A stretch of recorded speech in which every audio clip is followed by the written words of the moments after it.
مرحبا بكم في قناة ميديا جزائرية، أول قناة إخبارية في الجزائر على منصة اليوتيوب. لا تنسى الاشتراك معنا وتفعيل زر الجرس لتكون أنت أول شخص تصلك الأخبار في دقيقتها.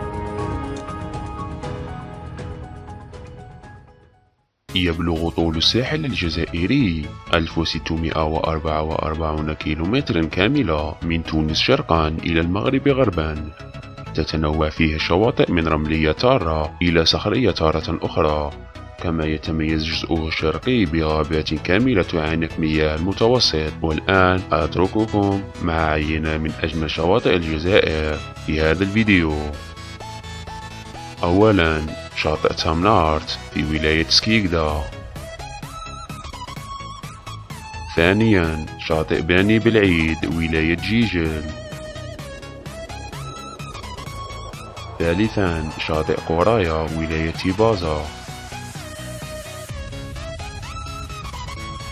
رابعا، شاطئ المداغ ولاية وهران.